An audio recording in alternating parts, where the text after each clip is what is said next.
Jeans कर्स की उस complex दुनिया को डिकोड करेंगे जहां ताकत, नियति और चुनाव एक दूसरे से बुरी तरह टकराते हैं। ये कोई आम कहानी नहीं है, बल्कि ह्यूमन इमोशंस और डेस्टिनी का एक लंबा, इंटेंस सफर है। इस सोर्स मटेरियल के जरिए हम इन डीप थीम्स को अनरैप करेंगे और समझेंगे कि कैसे एक छोटी सी घटना पूरे एग्जिस्टेंस को हिलाकर रख सकती है। तो बिना किसी देरी के शुरू करते हैं। इस स्पेसिफिक लाइन की गहराई पर जरा गौर कीजिए। Bound destinies and the jinns fury सुनकर ही एक भयानक टेंशन फील होती है ना? ये वर्ड शुरुआत में ही एक ऐसी शक्ति का आभास कराते हैं जो कंप्लीटली आउट ऑफ कंट्रोल है। यहाँ बंधी हुई किस्मतें और एक मिस्टीरियस एंटिटी का गुस्सा दोनों मिलकर एक ऐसा माहौल बनाते हैं जहां आगे क्या होगा इसका गेस लगाना लिटरली इम्पॉसिबल लगता है। ये फ्रेज आगे आने वाले तूफान की पूरी नींव रखता है। ये पूरा नैरेटिव द विचर पार्ट 6 पर आधारित है। अब ये सोर्स टेक्स्ट पढ़ने में भले छोटा लगे, लेकिन इसके अंदर जो डिटेल्स और फिलॉसफी छुपी है वो एब्सोल्युटली माइंड ब्लोइंग है। इसका एक एक शब्द माइक्रो एनालिसिस डिमांड करता है। यहाँ जो भी इवेंट्स होते हैं वो सिर्फ कैरेक्टर्स के ही नहीं, बल्कि उनकी पूरी दुनिया के रूल्स हमेशा के लिए बदल देते हैं। तो सबसे पहले बात करते हैं पहले हिस्से की, the jinn's struggle as a narrative catalyst. The jinn's curse को सोर्स में जिस तरह डिफाइन किया गया है वो सच में काफी इंटरेस्टिंग है। कॉन्टेक्स्ट के हिसाब से ये कोई अलाडिन वाला नीला गाने बजाने वाला जिन बिल्कुल नहीं है। यहाँ ये एक भयंकर कर्स यानी अभिशाप की तरह सामने आता है, जो सीधे तौर पर एक मैसिव कॉन्फ्लिक्ट और डेस्टिनीज के टकराने का प्राइमरी रीजन बनता है। इसे सिर्फ एक क्रीचर मानना गलती होगी। ये असल में फ्रिक्शन और कियोस का सेंट्रल पॉइंट है, जहां अलग अलग इरादे बुरी तरह क्लैश करते हैं। टेक्स्ट में आगे एक फ्रेज आता है, फाइंड देमसेल्व्स कॉट। इन छोटे से शब्दों पर ध्यान देना बहुत जरूरी है, क्योंकि इनका इम्पैक्ट बहुत बड़ा है।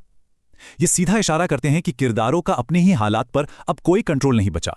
एक सडन सिचुएशन आती है जिसमें वो कंप्लीटली फंसा हुआ, ट्रैप्ड महसूस करते हैं। ये जो एंट्रैपमेंट का एहसास है, ये इस पूरे इंसिडेंट की टेंशन को नेक्स्ट लेवल पर ले जाता है। आगे बढ़ते हैं दूसरे हिस्से की तरफ, the core conflict, power versus destiny.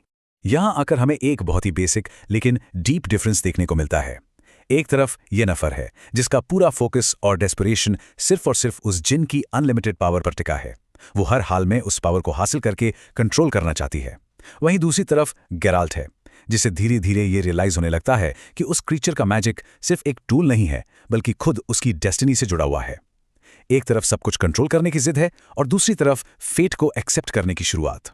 In diverging goals को थोड़ा और डीपली ब्रेक डाउन करते हैं। सोचिए, एक ही जिन है, एक ही मैजिक है, लेकिन दोनों कैरेक्टर्स के देखने का नजरिया एकदम ऑपोजिट है। येनिफर का मेन मोटिव है कंट्रोल और पावर एक्सट्रैक्ट करना। उसके लिए मैजिक एक हथियार से बढ़कर कुछ नहीं। लेकिन गेराल्ट का मोटिव फेट को एक्सेप्ट करना है। उसके लिए मैजिक डेस्टिनी के साथ एक डीप कनेक्शन है। और यही वो फंडामेंटल क्लैश है जो आगे चलकर पूरी अराजकता का बीज बोता है। सोर्स मटेरियल में जिस तेजी से टेंशन एस्केलेट होती है, उसे हम इन 3 स्टेप्स में मैप कर सकते हैं। पहला, एक इंटेंस स्ट्रगल का स्टार्ट होना। दूसरा, गेराल्ट का रियलाइजेशन, जब उसे किस्मत का खेल समझ आता है। और तीसरा step, the eruption of chaos, अराजकता का फूट पड़ना। यहां नैरेटिव का मोमेंटम इतनी तेजी से बिल्ड होता है कि सिचुएशन लिटरली कंट्रोल के बाहर हो जाती है। और इसी के साथ हम पहुंचते हैं आखिरी और सबसे इंटेंस हिस्से पर, the climax of chaos and the relationship altering choice. Chaos, अराजकता, सोर्स में क्लियरली मेंशन किया गया है एज केओस इरप्ट्स। जब सारे रूल्स टूट जाते हैं, जब सिचुएशन पर 1% भी कंट्रोल नहीं बचता, तब जो बचता है वो है प्योर केओस। ये बिल्कुल वो पीक मोमेंट है जहां एनर्जी अपने एब्सोल्यूट हाईएस्ट लेवल पर होती है और शांति का दूर दूर तक कोई नामो निशान नहीं होता। और अब आता है सबसे क्रूशल पॉइंट। इस पूरे डिफनिंग केओस के बीच सबसे बड़ा बोझ जेरल्ड के कंधों पर डाल दिया जाता है। सोर्स एक्सप्लिसिटली बताता है कि उसे एक ऐसा चुनाव करना पड़ेगा जो येनिफर के साथ उसके रिलेशन को हमेशा के लिए बदल देगा।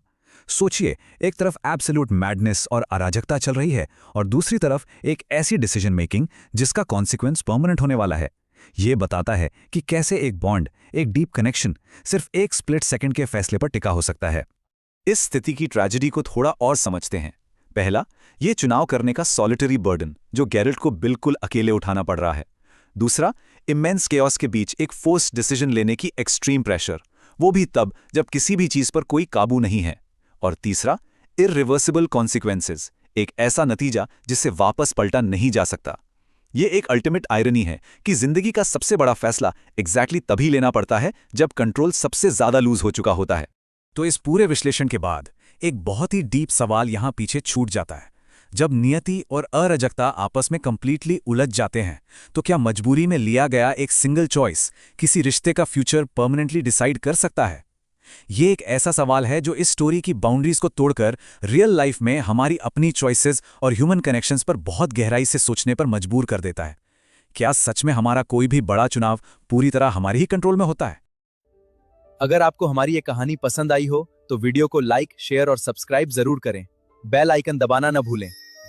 स्टोरी वर्ल्ड्स पर मिलेंगी मजेदार कहानियां और रोमांचक एडवेंचर।